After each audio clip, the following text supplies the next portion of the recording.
Hello बच्चों, फिर से स्वागत है बेटा आपका अपने YouTube चैनल मैथमेटिक्स इन्फो में। और हम जिस टॉपिक के बारे में चर्चा कर रहे हैं पिछली वीडियो से ही, वो वीडियो आपके पास में सामान्य श्रेणी को लेकर के है, जो कि क्लास 10 के NCERT बुक से है।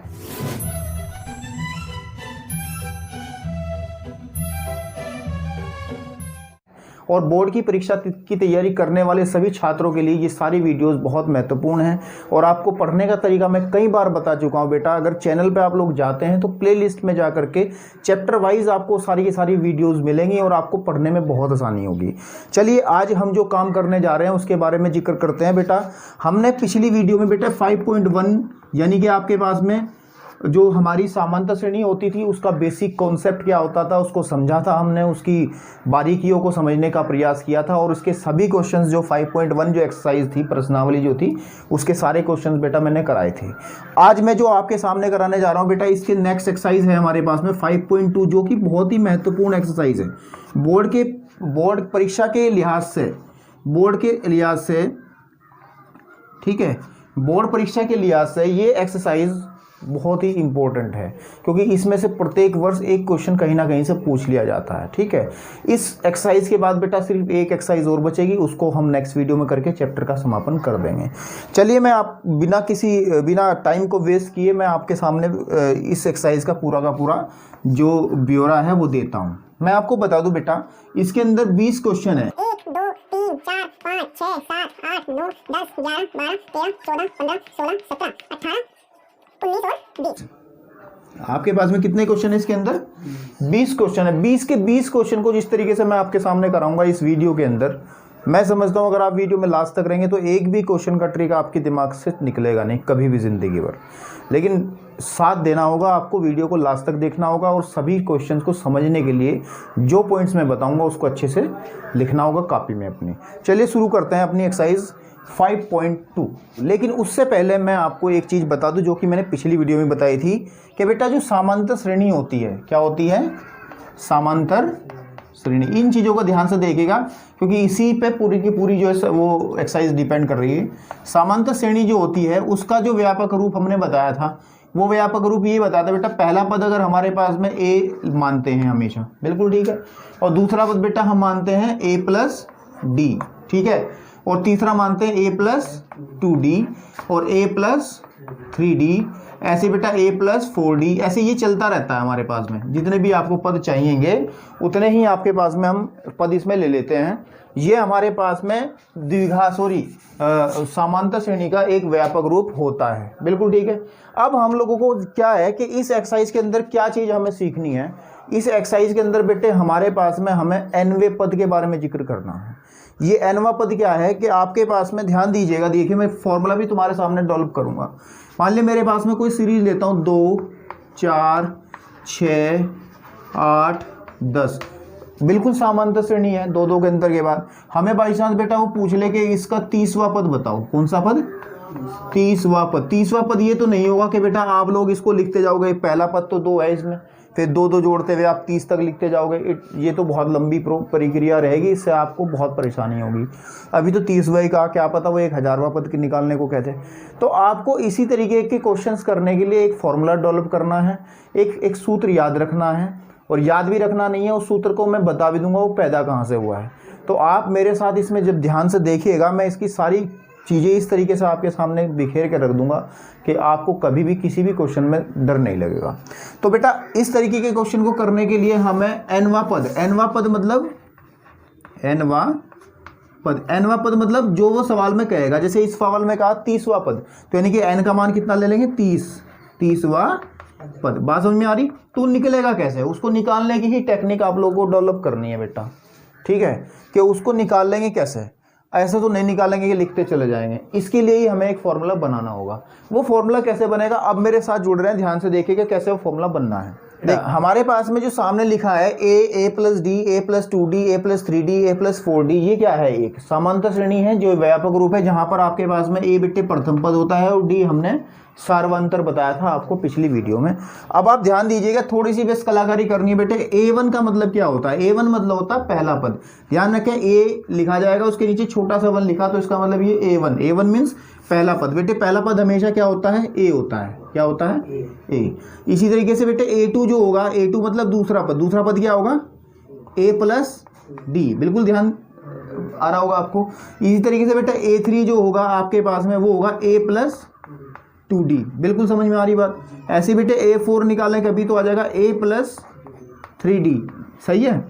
A5 बेटा कभी निकालना पड़ जाए तो हम क्या निकालेंगे, A प्लस 4D। ऐसे ही आप बहुत सारे पद निकाल सकते हैं इजीली। ये जो तरीका मैंने बताया, A1 का मतलब आप समझ लें, पहला पद A2, दूसरा A3, तीसरा A4, चौथा A4, A5, पांचवा आपके पास में। तो इसी तरीके से आप बहुत सारे पद निकाल सकते हैं। अगर बेटा हमारे पास में ऐसे चलते चलते हमें nवां पद निकालना पड़ जाए, AN, यही फॉर्मूला डेवलप करना है हमें।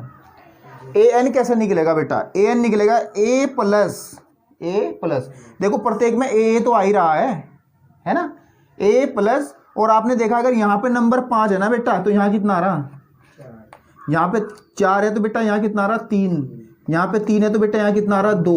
यानी जितना नंबर यहाँ नीचे है ना उससे एक कम नंबर यहाँ आ रहा। तो इसका मतलब इतना नंबर n है तो यहाँ कितना आएगा, n-1 आएगा, यहाँ n में से एक कम है ना, इंटू डी। तो बेटे यही हमारा वो हथियार है जिससे हम इस एक्सरसाइज का कत्लेआम करने जा रहे हैं, मतलब खत्म करने जा रहे हैं इसको। इस एक्सरसाइज को खत्म करने के लिए हमने फॉर्मूला बनाया AN = A + n-1 into D. इस फॉर्मूले को इतने अच्छे से दिमाग में डालो क्योंकि प्रत्येक सवाल में ऐसा कोई सवाल इस एक्सरसाइज का नहीं होगा जिसमें ये फॉर्मूला काम ना आए। तो आप लोगों से रिक्वेस्ट है बेटे, तो ये फॉर्मूला यानी कि AN = यानी कि nवां पद A + n-1 इंटू डी वाला जो फॉर्मूला है बेटा, इस फॉर्मूले को अच्छे से दिमाग में रख लीजिए आप। ठीक है। और अगर ये फॉर्मूला याद है तो फिर ये देखो 1 1 2 ये क्वेश्चन नंबर मैंने लिखे हैं, एक एक करके मैं करता रहूंगा, इनको काटता जाऊंगा कि 1 खत्म, 2 खत्म, 4 खत्म। इसी तरीके तुम्हारे सामने 20 के 20 सवाल मैं आज इस वीडियो में खत्म करूंगा। और 20 के 20 सवाल आपको गारंटी पूरी है कि आपके दिमाग में चिपक जाएंगे, कभी निकलेंगे नहीं। ठीक है, चलिए अब शुरुआत अपनी एक्सरसाइज की। एक्सरसाइज करने से पहले वो हथियार साथ में ले लें जिससे हम इस सवालों को हल करेंगे। वो आपके पास में AN = A + n-1 into D. जब भी कोई सवाल करे बेटा, इस सवाल को इस प्रत्येक मतलब जब भी कभी भी गणित में सवाल करें तो फॉर्मूला जहां भी यूज होता है उस फॉर्मूले को लिखें जरूर, क्योंकि लिखने से फॉर्मूले याद हो जाते हैं आसानी से। बिल्कुल ठीक है। तो आप लोगों को मैंने फॉर्मूला लिख लिया। उससे पहले एक बात और बता दूं, अगर इस फॉर्मूले को मैं हिला दूं, मतलब तोड़ फोड़ दूं इसका, इसके सब कुछ, इसके सारे पार्ट अलग कर दूं, तो कितने पार्ट इसमें से निकल कर आएंगे बेटा, ध्यान दीजिएगा। यहां से एक तो निकलेगा AN, एक निकलेगा A, एक निकलेगा N और एक निकलेगा D। इसके अंदर कितनी चीजों से बन गया बना, ये A, AN, N और D। बिल्कुल ठीक है। नहीं, बस यही है इस एक्सरसाइज की खास बात, क्या कि आपको ये 4 चीजें हैं, AN, A और N और D। इस एक्सरसाइज में से कोई 3 ज्ञात होंगी और 1 अज्ञात होगी। यानी कहने की बात, सवाल के अंदर आपको कोई 3 चीजें जो है बेटे, इनमें से कोई 3 चीजें दे दी जाएंगी और चौथी चीज पूछ ली जाएगी। समझ में आ रही बात। और आपको सिर्फ यही पहचानना है, आपका सिर्फ कलाकारी बेटा यही है कि इनमें से दिया क्या है और पूछा क्या है। और अगर आपको ये अच्छे से समझ में आ जाता है कि दिया क्या है और पूछा क्या है, तो सवाल का जो है आप 80% हिस्सा आप कर लेते हो। फिर आपको सीधा फॉर्मूला लगाना है और कैलकुलेशन वर्क करनी है और आपका आंसर ईजिली आ जाएगा। तो जैसे कि हम बात करते हैं, शुरुआत से ही बात करते हैं बेटे, पहले क्वेश्चन से बात करते हैं। किससे बात करते हैं, पहले क्वेश्चन में। पहले क्वेश्चन में स्क्रीन पे आपको दिखाई देगा पूरा का पूरा साइड में क्वेश्चन, ध्यान दीजिए। उसमें क्या कहा गया, निम्नलिखित सारणी में रिक्त स्थानों को भरिए जहां AP का प्रथम पद A आपके पास में, सार्वंतर D और nवां पद N जो है दिया है। समझ में आई बात। तो सारणी बना के दी है उसने, कितनी दी है, सारणी बना के देने का मतलब यह है, मैं एक क्वेश्चन कर देता हूं इसमें से कोई भी, जैसे कि सारणी का एक क्वेश्चन ले लेते हैं हम। उसने दिया किस तरीके से है मैं आपको बता देता हूं अभी। ठीक है, 1 2 3 4 चीजें होंगी तो 4 ही हम कॉलम इसमें बना लेंगे। इसमें से कोई एक सवाल, जैसे मैं पहला ही उठा लेता हूं बेटे, इसका पहला सवाल है, पहले का पहला ही सवाल हम उठा लेते हैं। इसमें कहा गया है कि बेटे ये तो 7 है, ये A होगा, यहाँ पर D होगा। ठीक है, आपके पास में यहाँ पर N होगा और यहाँ पर AN होगा। बिल्कुल ठीक बात है। तो आपको जो दिया गया है बेटे, ये तो 7 दिया गया है, ये 3 दिया गया है। ठीक है, आपके पास में n जो है बेटा वो कितना है 8 है और ये आपको फाइंड आउट करना है। बिल्कुल ठीक है। तो जैसे कि अभी मैंने कहा था बेटा आपको कि आपको फॉर्मूले के अंदर वाली 4 चीज़ों में से कोई 3 चीज़ें वो देगा और चौथी चीज़ को आप पूछेगा और उसका आंसर आपको निकालना होगा। और इस सवाल के अंदर भी जो पहला सवाल है, पहला सवाल मैंने उठाया है, इसमें भी क्या है कि हमारे पास ये पहली 3 ही चीज़ें उसने दे दी और हमारे पास an उसने पूछ लिया। तो आसानी से फॉर्मूला लगाएंगे, an इज इक्वल टू आपके पास में a प्लस कितना n-1 इंटू डी। तो बेटा an कितना है हमारे पास, ये तो निकालना ही है हमें। a कितना है 7 प्लस n-1 मतलब 8 माइनस 1, बिल्कुल ठीक है। और d बेटा कितना है हमारे पास में 3। इसको जब कैलकुलेट करने जाएंगे बेटा 7 प्लस और 7 या 21, बिल्कुल ठीक है। और ये आ जाएगा 21 और 7 28। तो इसका मतलब ये हमारा क्या आ जाएगा बेटा, आंसर आ जाएगा। क्या आपको समझ में आई बात? बिल्कुल ठीक है। नहीं, हमें an पूछा था उसने तो हमने an निकाल दिया। an मतलब ये हमारे पास में क्या निकला, 28 निकला। एक बात और ध्यान दीजिए, मैं आपको बता दूं, an पूछा उसने, n की वैल्यू कितनी है 8 है ना। तो अगर वो कहता है a8 निकाल लो तो बात वही थी, an कहो या 8 कहो, यानी कहने की बात nवां पद या फिर n का मान 8 है तो 8वां पद ही तो होगा nवां पद, तो a8 भी हम उसको लिख सकते थे। यानी कि ये हमारे पास में बेटा आया क्या है, a8 इज इक्वल टू आ गया आपके पास में 28। तो ध्यान देने वाली बात है कि आप an यानी कि n की वैल्यू जो होगी यहाँ पे लिखेंगे तो वो आपको वही पद प्राप्त हो जाएगा। और इसका इसी टाइप का एक सवाल करता है ताकि इसमें और चीज़ें क्लियर हो जाएं। ठीक है, सवाल नंबर 2 है आपके सामने, स्क्रीन पे लिखा है बेटा, ध्यान दीजिएगा। निम्नलिखित में से सही उत्तर को चुनिए, यानी कि बहुविकल्पीय क्वेश्चन है। इसमें क्या कहा गया है, दूसरे के पहले सवाल के अंदर मैं उसको लिख देता हूँ। कहा गया है आपके पास में कि एक एपी है, एपी मतलब समांतर श्रेणी, जिसके पद हैं 10, 7 आपके पास में 4, ऐसी वो श्रेणी चलती रहेगी आगे तक, जहाँ तक भी जाएगी हमें नहीं पता कहाँ तक जाएगी, का 30वां पद, ठीक है, नहीं हमें ज्ञात करना है। ठीक है, 30वां पद हमें क्या करना है, ज्ञात करना है। मैं आपको बता दूं, बिल्कुल ठीक बात है। अब मैंने फिर वही बात कही आपको कि सवाल के अंदर से ही आपको पूछताछ करके उन चीज़ों के बारे में जानकारी लेनी है जो आपको दी गई हैं और वो पता करना है आपको अज्ञात क्या है। तो सिंपल सी बात है, इसके अंदर इस सीरीज़ के हिसाब से हम a का मान अगर निकालें, a मतलब प्रथम पद, इसमें 10 आ जाएगा बेटा, ठीक है। और d जो है आपके पास में आ जाएगी कितनी, 7 माइनस 10, बिल्कुल ठीक है। 7 माइनस 10 मतलब आपके पास में आ जाएगी -3, बिल्कुल ठीक है।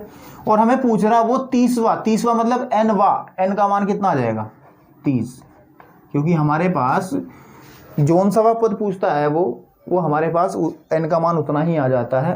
30वां कह रहा तो n का मान 30वां। और हमें बेटे निकालना कितना है, a30 निकालना है। क्या निकालना है, a30, बस हो गया काम। 3 चीज़ें पता है, चौथी चीज़ निकालनी है। तो a30 की वैल्यू कितनी होगी बताइए। a30 इज इक्वल टू, अगर यहाँ an होता तो क्या होता है, a प्लस के n-1 इंटू डी होता ना बेटा फॉर्मूले में अंदर, ऐसे करके। तो हमारे पास में a30 इज इक्वल टू किस क्या जाएगा बताइए, a प्लस a कितना है 10 प्लस आपके पास में n-1 30 माइनस 1 इंटू डी मतलब आपके पास में -3, बिल्कुल ठीक बात है। कैलकुलेट कर लीजिएगा, 10 प्लस आपके पास में 29 गुणे 3, ये माइनस का तो माइनस यहाँ पे कर दीजिए आप इजीली। ये 10 माइनस आपके पास मल्टीप्लाई करेंगे, 9 से 27 का 7 का 80 लगे 2, 3 नंबर 27 का 7 का 80 लगे 2, 3 दूनी 6 और 2 8 आपके पास में, ठीक है। और जब घटाएंगे तो आ जाएगा -7, ठीक है। तो यही आपके पास में इसका 30वां पद होगा। मैं समझता हूँ आपको अच्छे से समझ में आया होगा। इसी तरीके के क्वेश्चंस बेटे अब मैं इसको एक्सरसाइज के क्वेश्चंस जो है कैटेगरी बना के आपको कराऊंगा, क्योंकि 20 क्वेश्चंस को कराना एक एक करके बहुत लंबा प्रोसीजर है। तो मैं आपको एक जैसे सवालों के बारे में जानकारी दूंगा कि कौन से एक ट्रिक वाले सवाल हैं, उन सारे सवालों को आप इसी ट्रिक से हल करेंगे और जिनके अलग है तो उनको अलग तरीके से हल करेंगे। तो बेटे इसके अंदर जो सवालों की संख्या है, आप अपनी जो NCERT की किताब है उसमें देख सकते हैं, निशान लगा सकते हैं। मैं सामने बोर्ड पे भी लिख देता हूँ। जो आपके पास में क्वेश्चन नंबर 1, आपके पास में क्वेश्चन नंबर 1, 2, 4, 5 और 6, ध्यान दीजिए। क्वेश्चन नंबर में गोल कर देता हूँ जो सेम है। क्वेश्चन नंबर 1, 2, 4, 5 और 6, ये सारे के सारे बेटे जो सवाल है ना, वो इस कैटेगरी पे सवाल है जो मैंने आपकी अभी कराया है, बिल्कुल ठीक बात है। वो सारे के सारे, यानी कि 5 सवाल आप इसी कैटेगरी पे आप हल करोगे। इन 5 सवाल में यही ट्रिक आपके लिए उपयोगी रहेगी। अब हम आगे की तरफ चलते हैं, अगले क्वेश्चंस के बारे में डिस्कशन कर। बेटा हमने कहा है कि 1, 2, 4, 5 और 6 जो है एक ही टाइप के सवाल हैं, थोड़ा सा लैंग्वेज से थोड़ा फ़र्क आ रहा है, वो नंबर 4 में है, बाकी सारे समान ही हैं। इसीलिए मेरा मन कर रहा है कि मैं 4 को कर दूं ताकि आपको दिक्कत परेशानी ना आए। 4 नंबर वाले सवाल को कर देता हूं मैं, ठीक है। 4 नंबर वाले सवाल में कहा गया ध्यान से देखिएगा। 4 नंबर वाले सवाल में एक एपी दी है उन्होंने, कौन सी दिया है? एपी मतलब आपको पता है समांतर श्रेणी होती है। एक एपी दी गई है, वो है 3, 8, 13, 18, 3, 8, 13, 18, ठीक है, इस तरीके से दी गई है। का कौन सा पद, ध्यान दीजिए, कौन सा पद आपके पास में 78 है? क्या है? 78 है। कौन सा पद आपके पास में 78 है? अब ये कौन सा वाला सवाल है, इसीलिए मैं करा रहा हूँ, उसको मैं पूरा कंप्लीट हल नहीं कराऊंगा, आप लोग कर लोगे इसको। पहले देख लीजिए क्या पता है। ए इक्वल टू बेटे कितना है? 3। डी इक्वल टू कितना आ जाएगा? 8 माइनस का 3 दैट इज 5 आ जाएगा। समझ में आ रही बात? अब कौन सा पद, यानी कि एन हमें पूछ रहा है, एनवा पद ही तो पूछ रहा है, यानी कि एन का मान हमें ज्ञात करना है। कौन सा मतलब एनवा है ना आपके पास में, और जो आपके पास में ए एन है, यानी कि हमारे पास में जो पद है वो क्या दे दिया? 78। लो बेटा, इस बार हमें ये दे दिया और ये दे दिया, एन पूछ लिया, तो फॉर्मूला लगेगा n is equal to A plus N minus 1 into d. A n बेटा कितना है हमारे पास में? 78 इज इक्वल टू ए कितना है? 3 प्लस एन हमें निकालना है, n minus 1 into d. D कितना है बेटे? 5। जब इसको आप कैलकुलेट करोगे 78 माइनस का 3 इज इक्वल टू 3 को उधर ले आएंगे, साथ में एन माइनस के 1 इंटू 5 कैलकुलेट कीजिए, ये बचेगा 75, ठीक है। इधर 5 गुणा में तो नीचे बटे में आ जाएगा बेटा एन माइनस 1, बिल्कुल ठीक बात है। और ये जाएगा 15 तो ये 75 होते हैं, 15 पंजे 75 होते हैं आपके पास में, तो इसका मतलब 15 इज इक्वल टू आ जाएगा एन माइनस 1, ठीक है नहीं। या फिर ऐसा कह लें, इस 1 को उधर लेके जाएंगे तो एन की वैल्यू बेटे 15 प्लस का 1 that is n is equal to आपके पास में 16 आ जाएगा। यानी कि 16वां जो पद है, इस श्रेणी का जो 16वां पद है बेटा वो कितना है? 18 है। इस श्रेणी का जो 16वां पद है वो क्या है? 18 है।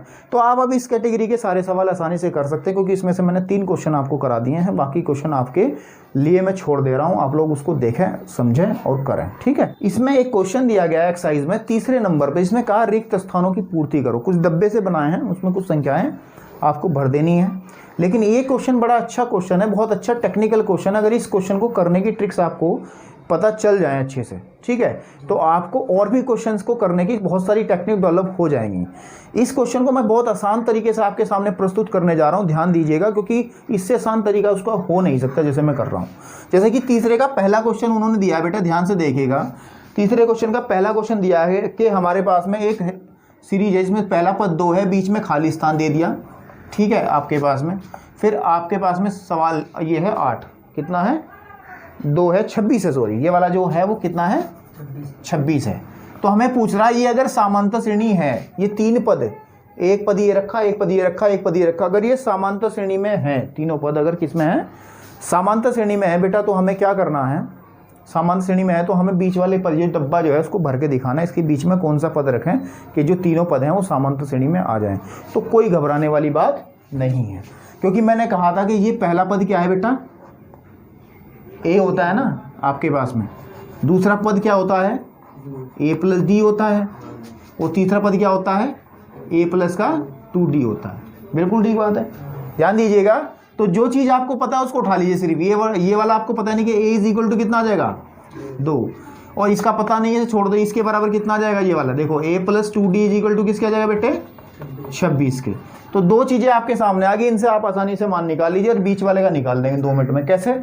आप ए का मान तो हमें पता ही है कितना आ गया, 2 आ गया, तो इसमें 2 को जब इसमें प्रतिस्थापित करेंगे, 2 का मान इस समीकरण में रख लें, ठीक है नहीं। ए बराबर 2 समीकरण 1 में रखने पर ऐसे लिख लें आप, बहुत आसान तरीका है करने का।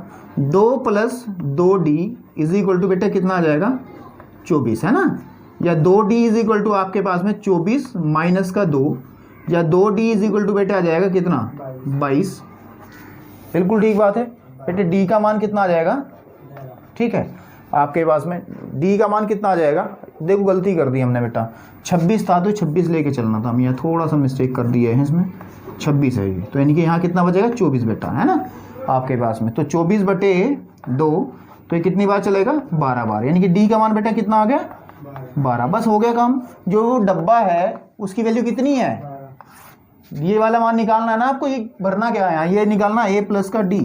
इसका मतलब a कितना है हमारे पास में 2 है, और d कितना निकाला आपने 12, और 2 + 12 कितना होता है 14। इसका मतलब यहाँ कितना आएगा 14। ये आपके पास में आंसर है। बात समझ में आई, बिल्कुल ठीक है। नहीं, इसी क्वेश्चन नंबर 3 का एक आध हिस्सा और करा देते हैं ताकि और अच्छे से समझ में आए आपके पास में। मैं इसका कराता हूँ, सेकेंड ही पार्ट करा देता हूँ ताकि आपको समझ में आए। लेकिन एक बात और, सॉरी, एक नोट और लिखवा दूँ इसमें, इसी क्वेश्चन के अंदर एक नोट और लिखवा दूँ। नोट है, ये बहुत इंपॉर्टेंट नोट है, ध्यान दीजिएगा कि अगर ए बी सी ये तीनों AP में हो, AP का मतलब समांतर श्रेणी में हो, तो बेटा ध्यान दीजिएगा कि जो हमारे पास B होता है ना, वो हमेशा A और C के योगफल का आधा होता है। ये फॉर्मूला होता है, इससे हम डायरेक्ट भी कर सकते थे इस सवाल को।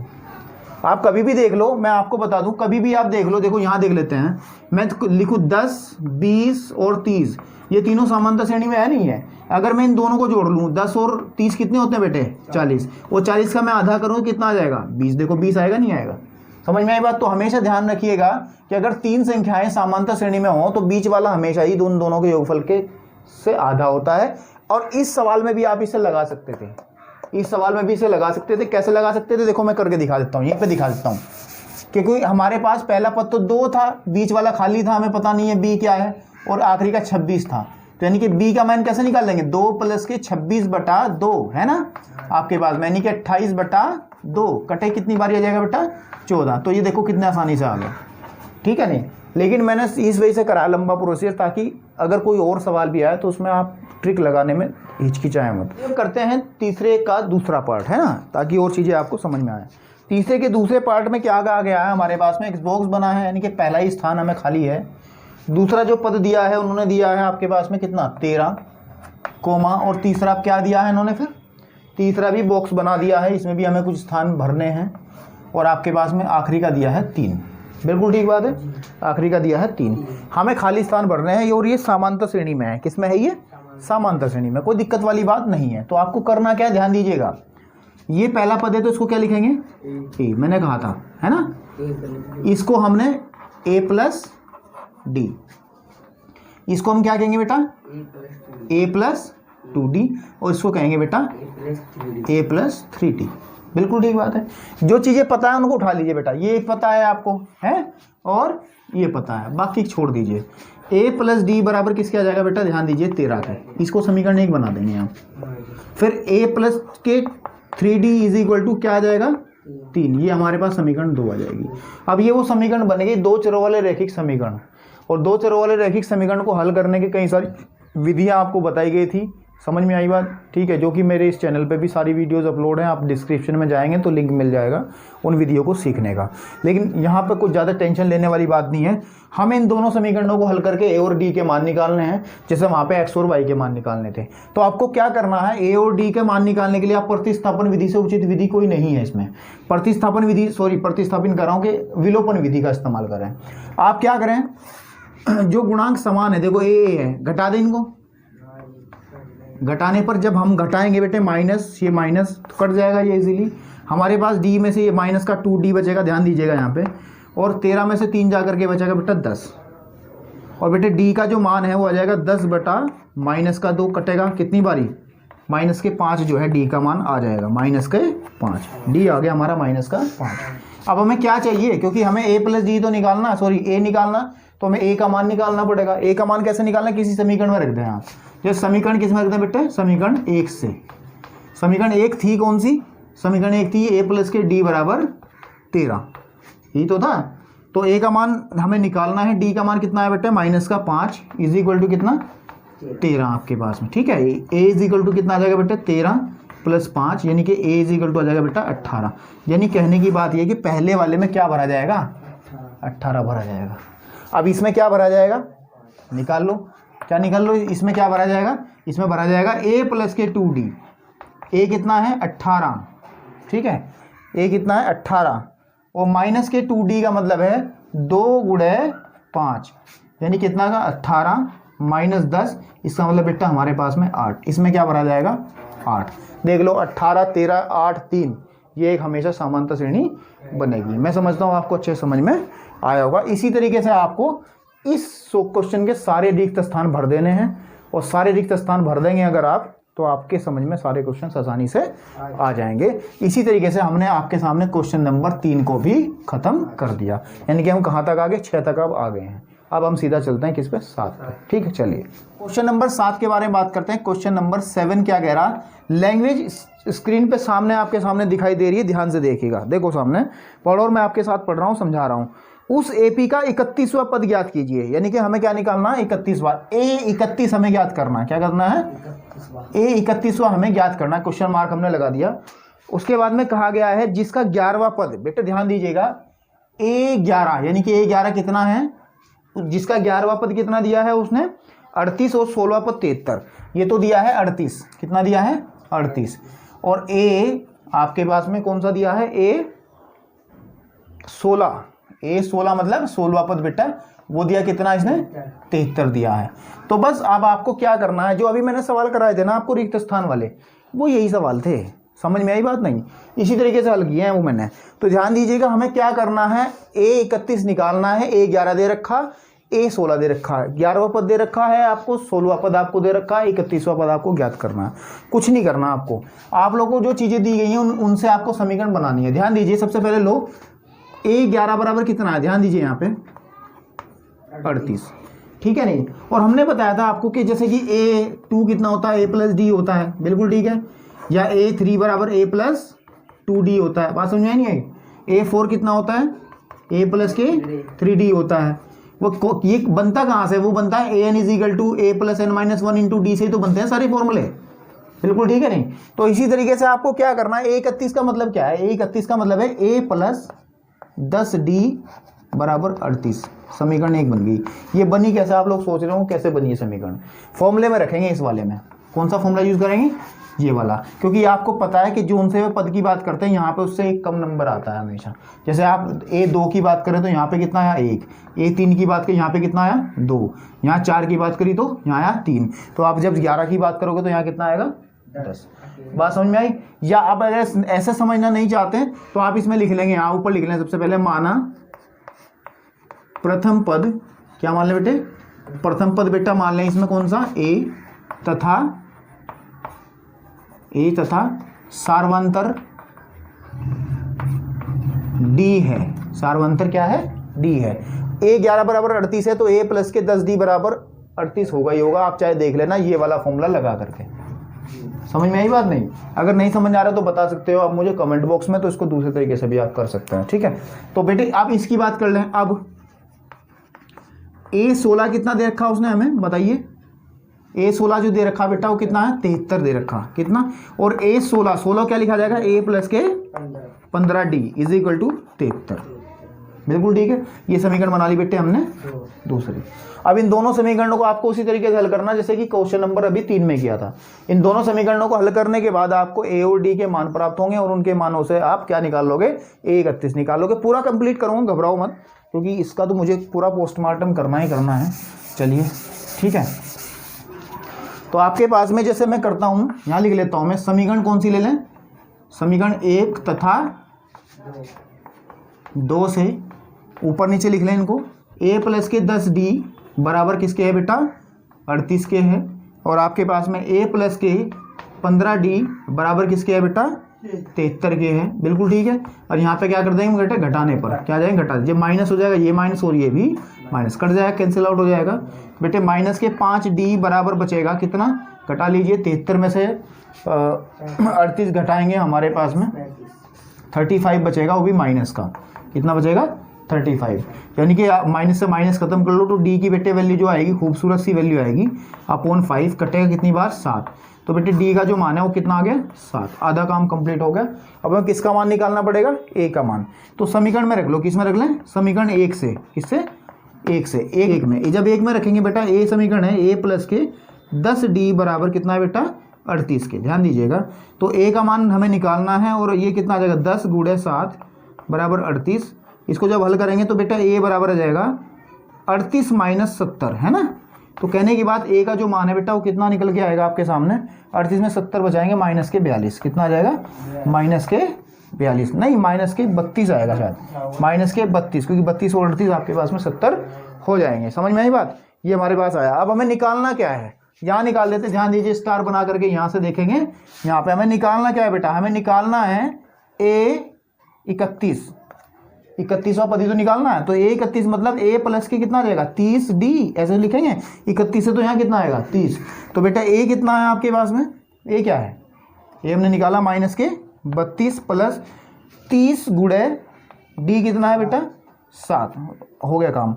माइनस के 32 प्लस 210 है ना आपके पास, 210 में से जब 32 घटेगा बेटा, 210 में से जब 32 घटेगा तो हमारे पास 178 बचेगा, ठीक है नहीं, आपके पास कितना आ जाएगा 178, ये आपके पास में इसका आंसर होगा। तो आपको समझ में आया होगा इस क्वेश्चन को करने का तरीका।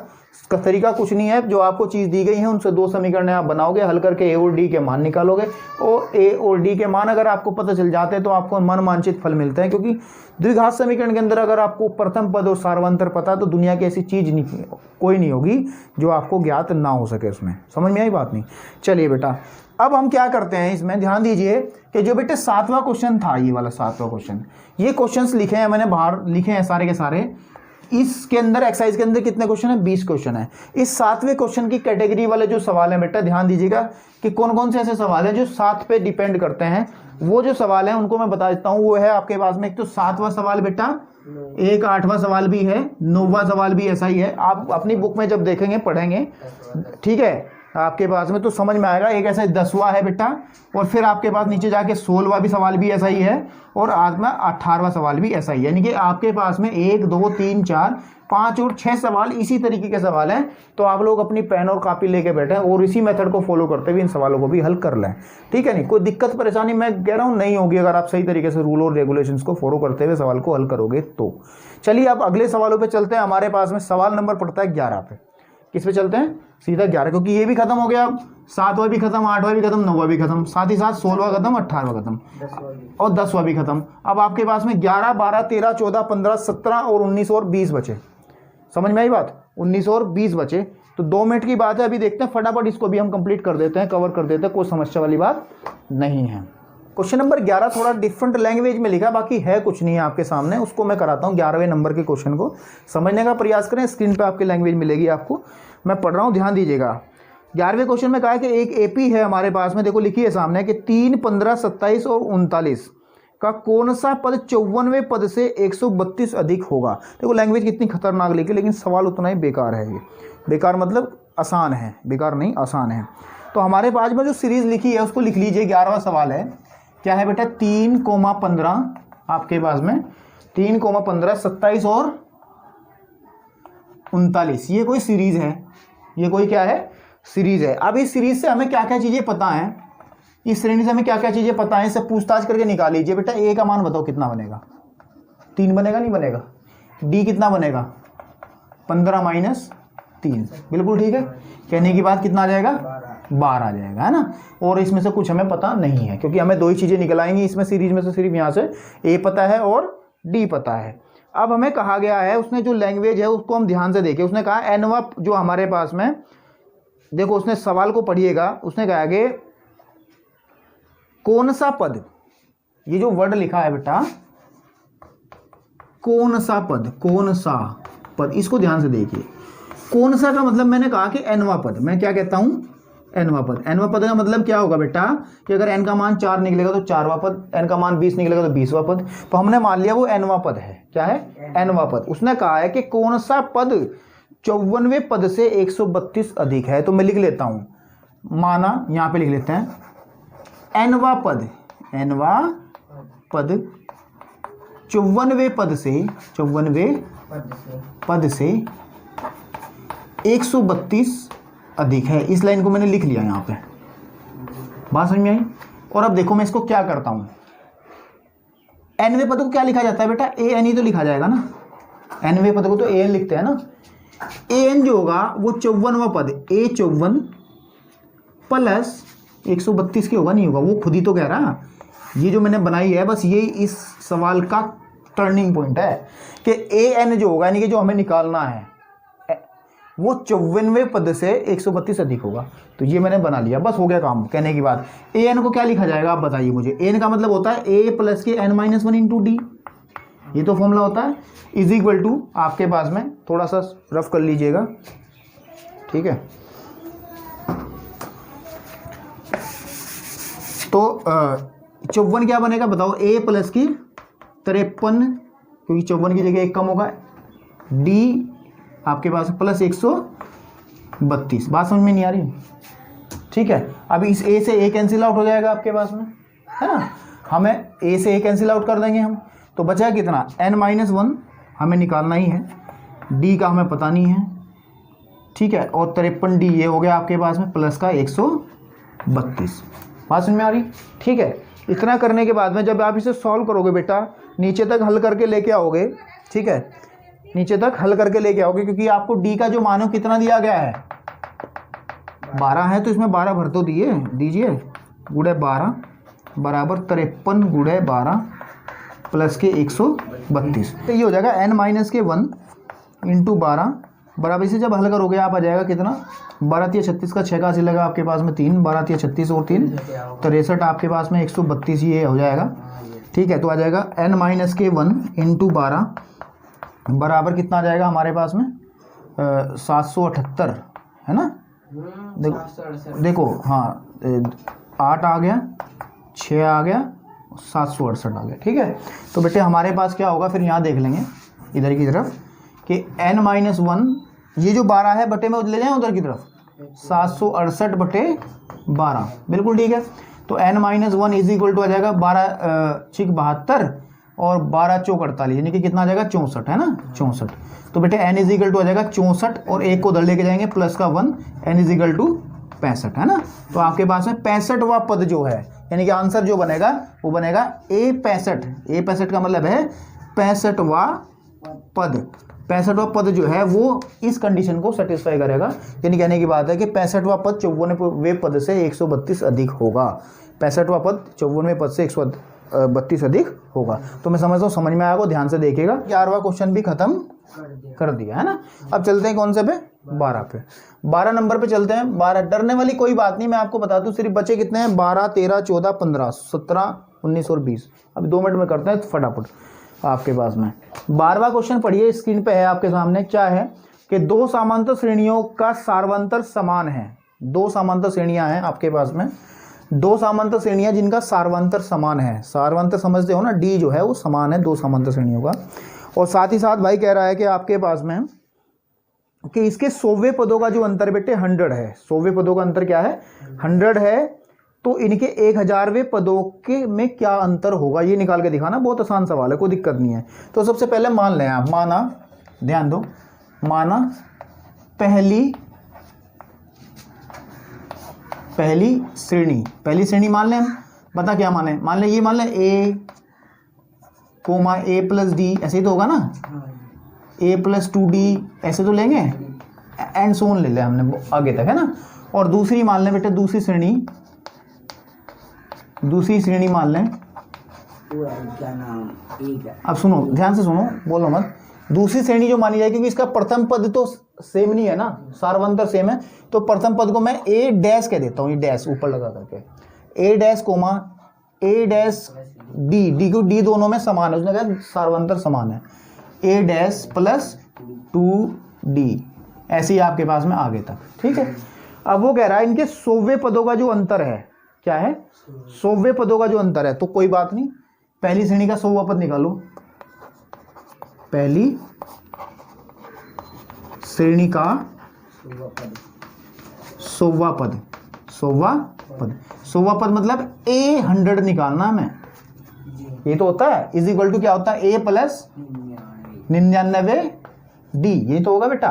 तो जब इसको हल करेंगे तो कितना आ जाएगा, ए प्लस 99d से हल क्या करना है, बस यही होगा हमारे पास में, ठीक है। नहीं, ए प्लस 99d, यानी कि यहीं पे से छोड़ देंगे। इसी तरीके से अगर हम दूसरी का लें, क्या लें, दूसरी श्रेणी का 100वां पद, तो कितना आ जाएगा, ए डैश 100, है ना। वो किसके बराबर होगा बेटा, ए डैश प्लस 99d के, बिल्कुल ठीक बात है। अब बेटे इनका जो अंतर है, वो कितना है, इन दोनों का अंतर का मतलब है, अगर मैं पहले पद में से अंतर तो ऐसे निकालते हैं बेटा, ये घटा दें, ध्यान दीजिएगा, ठीक है, तो कितना है वो 100 है। देखो प्रश्न में कहा गया है अंतर कितना कहा गया है, 100 कहा गया है, ठीक है, ठीक है। तो इसके 1000वें पदों का अंतर निकालो, बाद की बात है, अभी देख लो पहले। जब इसको आप हल करोगे a + 99 d माइनस के a डैश माइनस, ठीक है, ये प्लस होगा बेटा यहाँ, 99 d बराबर किसके है बेटे 100 के, ये कटा इससे, तो a माइनस a डैश बराबर आ गया आपके पास में 100। इसको आप छोड़ देंगे यहीं पे बना के, क्या करेंगे, इसको यहीं छोड़ देंगे, बस अब आपका काम खत्म हो गया, सवाल बिल्कुल आसान हो गया। अब एक लाइन और बची इसमें, वो कर देते हैं हम, देखिए कैसे करते हैं। थोड़ी जगह बना लीजिए, मैं जगह बना लेता हूँ, ऊपर वाला रफ कर दूँ यहाँ से थोड़ा सा, क्योंकि आपने नोट कर ही लिया होगा ये। चलिए अब 1000वें पदों का अंतर, ये तो पूछ रहा का अंतर। 1 मिनट की बात है बेटे, पहली श्रेणी का 1000वां पद क्या बनेगा, a + 999 d है ना, माइनस दूसरी श्रेणी का a डैश + 999 d, यही तो बनेगा। इसको जब हल करेंगे यहाँ देखिए जरा, a + 999 d minus a dash minus 999 d, इससे ही खत्म हो जाएगा पूरा। बचा क्या, a माइनस a डैश, और इसका मान तो अभी निकाल लिया हमने, कितना है 100, तो यही तो है, यानी कि 1000वें पदों में भी कितने का अंतर होगा, 100 का अंतर होगा। तो ये सवाल आपके सामने हो गया, थोड़ा सा अलग था सवाल, लैंग्वेज में थोड़ा सा टिपिकल था, लेकिन अगर आपको ट्रिक्स पता है, बेसिक कॉन्सेप्ट अच्छे से पता है, तो इस सवाल ऐसे सवाल करने में मज़ा भी आता है और कॉन्फिडेंस भी आता है, ठीक है। इस तरीके के सवाल अगर आप हल कर लेते हो तो आपके अंदर अलग सा ही कॉन्फिडेंस आएगा। और सवाल तो आपके सामने फिर वही बात कि अगर आप जंगल में शिकार करने जाएं, ठीक है, नहीं, अगर आप शेर को मारने की तैयारी करके जाएंगे तो गिद्दड़ तो अपने आप ही मर जाएगा, कहने की बात ये है, ठीक है ना। तो ये वही शेर है, अगर आपने इसको कर लिया ना तो एक्सरसाइज के सवाल जो है आपके सामने डांस करते नजर आएंगे। चलिए अगले क्वेश्चन करते हैं ताकि एक्सरसाइज फिनिश हो सके। चलते हैं क्वेश्चन नंबर 13। पहले ही बता दूं मैं, क्वेश्चन नंबर 13 क्वेश्चन नंबर 14 बिल्कुल सेम है, यानी कि अगर 13 मरेगा तो 14 तो जाएगा ही जाएगा। समझ में आई बात, 13 और 14 दोनों सेम है। लैंग्वेज देखिए, बहुत आसान सवाल है। 13वें सवाल में कहा गया है हमारे पास में, वो कहता है 3 अंकों वाली कितनी संख्याएं 7 से विभाज्य हैं। अरे 3 अंकों वाली कितनी संख्याएं 7 से विभाज्य हैं। मुझे एक बात बताइए आप लोग, 3 अंकों वाली संख्याएं कहां से कहां तक होती हैं? 100 से 100 से 3 अंकों वाली संख्या 100 से ही तो शुरू होती हैं भाई। 99 तो 2 अंकों वाली हो गई आपके पास में, 99 2 अंकों की है, तो 100 से शुरू होती हैं और कहां तक 3 अंकों की जाती हैं बेटा? 999 तक 3 अंकों की जाती हैं। बिल्कुल ठीक बात है, समझ में आई बात। इसके पीछे बहुत सारी संख्याएं आएंगी। अब हमें उन संख्याओं को ज्ञात करना है, उन संख्याओं के बारे में जानकारी लेनी है जो 7 से विभाज्य हैं। कितनी संख्याएं 7 से विभाज्य हैं? 2 मिनट की बात है, आप लोग कर लोगे। इससे आगे आने वाली 100 से आगे आने वाली संख्या कौन सी होगी जो 7 से विभाज्य होगी? बता सकता है कोई? 100 से आगे आने वाली संख्या कौन सी होगी जो 7 से विभाज्य होगी बेटे? हम बता देते हैं, वो होती है आपके पास में 105। 105 से पहले कोई भी विभाज्य नहीं होगी। इसी तरीके से इससे अगले वाली जो होगी 105 में 7 और जोड़ दो आप, कितना आ जाएगा? 105 में 7 जोड़ेंगे 112 आ जाएगा। ठीक है, 112 आपके पास में। और लास्ट वाली जो बनेगी 999 से पहले, यानी कि आगे चलते हुए लास्ट में 999 है, तो इससे पहले कौन सी संख्या बनेगी जो 7 से विभाज्य होगी? वो कौन सी होगी मैं बताता हूँ। 994 यही होगी, देख लेना। 994 होगी। 994 से और 999 तक की संख्या यही होगी हमारे पास जो इससे 7 से विभाज्य का मतलब जो पूरी पूरी कट जाएगी। अब आपके पास में हमारा काम बन गया, बस हमारा काम ये बन गया। ये भी हमारे काम का नहीं था, ये भी हमारे काम का नहीं था। अब हमें ये बताना है बस कि इस जो समांतर श्रेणी आपके सामने बनी है इसमें कितने पद हैं। यानी कि बेटा इसमें a का मान 105, d का मान बताइए 100 माइनस 105 कितना बेटे? 7 ही आएगा, क्योंकि 7 से विभाज्यता पूछ रहा है। और an मतलब अंतिम पद कितना है इसमें? 994 है ना, 994। बस लगा दो formula. an is equal to किसके होता है? a प्लस के n माइनस 1 इंटू डी, क्योंकि आपको पता है हमने कहा था कि 3 चीजें देगा वो, चौथी चीज पूछ लेगा। ये आपको एक दे दी, एक दे दिया, एक ये दे दिया और एक ये दे दिया। पूछा क्या है इस बार? n पूछा है। तो इस फॉर्मूले में लगा करके आप निकाल सकते हो, नहीं निकाल सकते हो? बताओ, निकालो। देखो मैं बता देता हूँ, 994 कैलकुलेट आप कर लेना वैसे अपने आप। 105 प्लस n-1 इंटू डी कितना है बेटा 7। मैं समझता हूँ इतने क्वेश्चन हमने करा दिए तो आप इसको कैलकुलेट करके इसका n का मान आप आसानी से निकाल पाओगे, आपको 13वें क्वेश्चन में दिक्कत नहीं होगी। जो n का मान निकलेगा वही इसका आंसर होगा आपके पास में। एक बात और मैं आपको बता दूं, 14वें सवाल में कहा गया है 5 के गुणज, 5 के गुणज का मतलब भी तो वही है ना, सॉरी 5 नहीं 4 के गुणज। देखो स्क्रीन पे लिखा है सवाल, ध्यान दो स्क्रीन पे देखो आप लोग, क्या गया 10 और 10 14, 14वें सवाल में देखिए उसने कहा 10 और कितने 250 के बीच में, 250 के बीच में 4 के कितने गुणज। 4 के गुणज का मतलब क्या है, इससे अगले आने वाली संख्या 12 ही तो होगी गुणज, उससे अगले वाली संख्या 16 होगी आपके पास में, उससे पहले वाली संख्या जो भी होगी वो देख लीजिएगा जैसे इस सवाल में आपने देखा था। गुणज का मतलब भी तो वही है, विभाज्य। गुणज का मतलब समझते क्या हो वह संख्या जो किस संख्या को डिवाइड कर देती है पूरी। इसमें क्या गया था 7 से विभाज्यता की बात की थी, इसमें 7 से गुणज की बात की है। तो दोनों सवाल बिल्कुल सेम है, आप बहुत बारीकी से समझने की कोशिश करें, कोई ज़्यादा इसमें दिक्कत परेशानी नहीं है। इस हिसाब से हमने 13वां क्वेश्चन भी और 14वां क्वेश्चन भी एक ही साथ फिनिश कर दिया। चलते हैं अपने क्वेश्चन नंबर 15 पे। क्वेश्चन नंबर 15 थोड़ा सा अलग है लेकिन बहुत आसान है। लैंग्वेज सामने है, जरा पढ़िए। n के किस मान के लिए समांतर श्रेणी 63, 65, 67 और 3, 10, 17 के nवें पद बराबर होंगे। बहुत आसान है, आप लोग कर सकते हैं यार। 2 श्रेणियां दी गई हैं, मैं आपको उस सवाल को एक ट्रैक पर लाके छोड़ देता हूं ताकि आप इसे हल कर लें।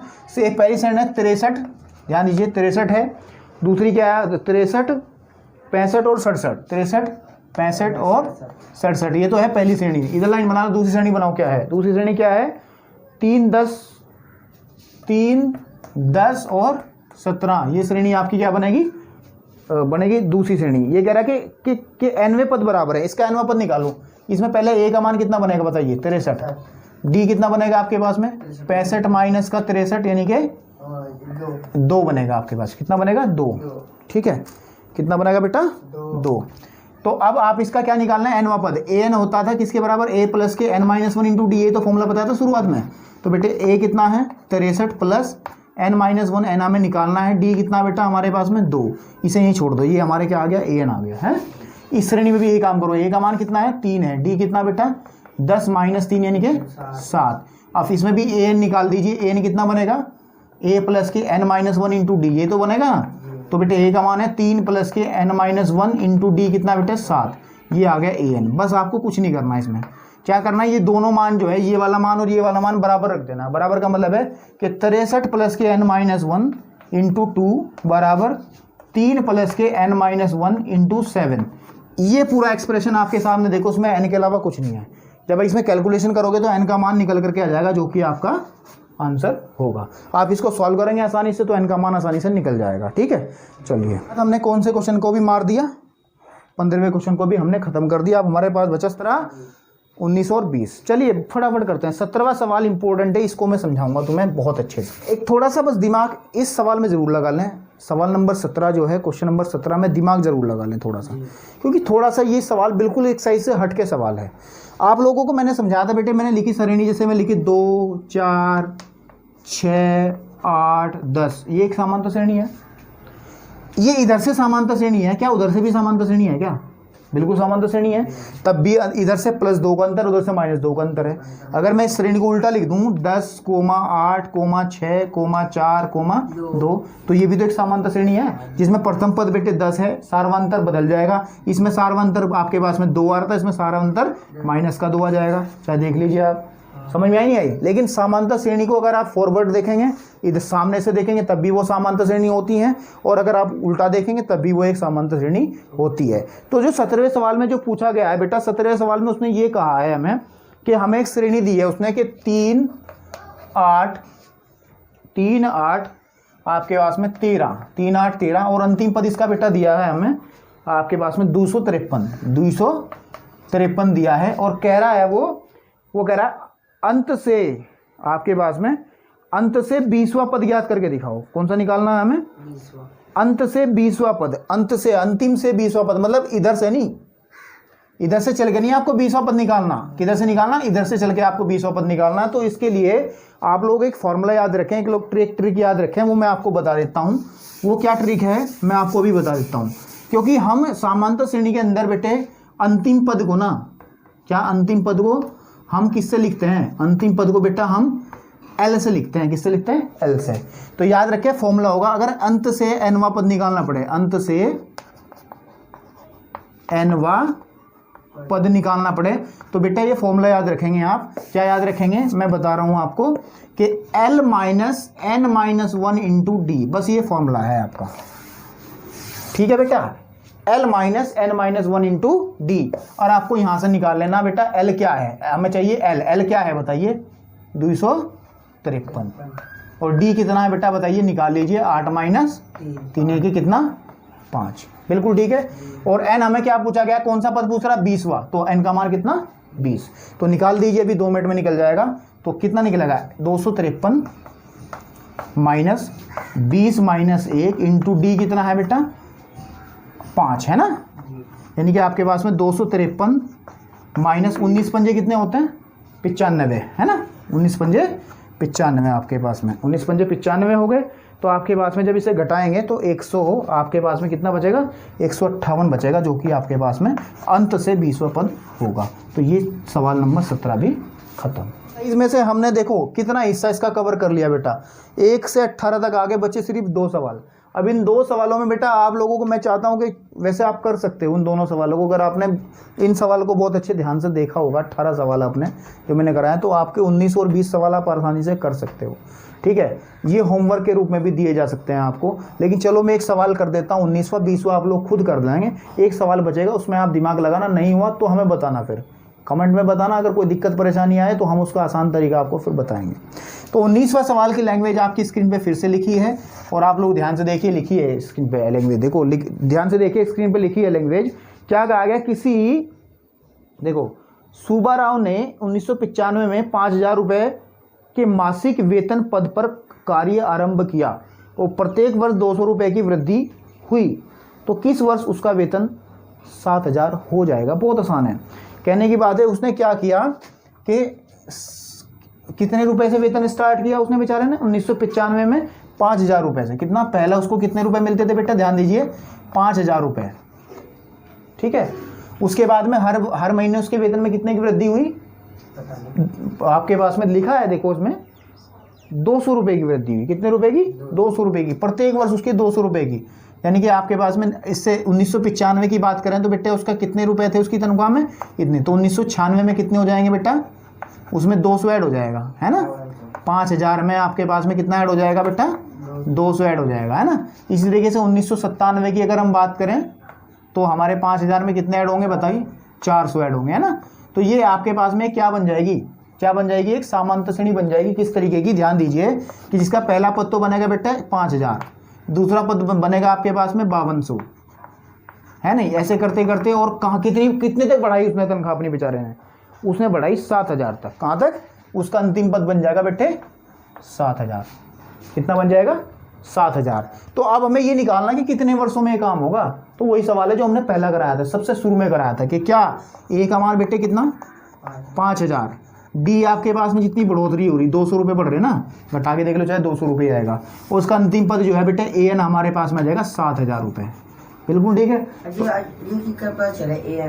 ठीक है, आपके पास बताता हूँ। देखिए ए एन का मतलब है अंतिम पद जो है उसका, एनवा पद जो है, जो हमें ज्ञात करना है। हमें कह रहा कि कितने साल बाद, हमने कहा एन साल बाद, है ना, एन साल बाद। तो एन साल बाद हमारे पास की तनख्वाह कितनी हो जाएगी? 7,000। तो हमें एन का मान निकालना है, इसका मतलब। ठीक है। तो आपके पास में क्या करेंगे हम बेटा, ध्यान दीजिएगा, इसमें फॉर्मूला लगा देंगे A N is equal to A plus N minus 1 into D, जो कि सबसे शुरुआत में था। मैंने कहा था आप लोगों को कि आपको 3 चीज़ें दे दी जाएंगी और चौथी चीज़ पूछ ली जाएगी। इसमें भी वही है कि 7,000 बराबर आपके पास में ए प्लस यानी कि 5,000, ठीक है, प्लस एन माइनस 1 हमें निकालना है, इंटू डी कितना है बेटा? 200, है ना। तो जब इसको इधर लेके आएंगे तो कितना बचेगा? 2,000 बचेगा। 7,000 में से 5,000 घट के is equal to n minus 1 into 200। इस 200 को यहाँ से हटा करके बटे में ले आए, कोई दिक्कत परेशानी तो नहीं है। 200 से 2 जीरो कटी हमारे पास में। इसका मतलब हमारे पास 20 बराबर आ जाएगा एन माइनस 1, या फिर एन माइनस 1 बराबर 20, या बेटे एन बराबर 20 प्लस 1 यानी कितना?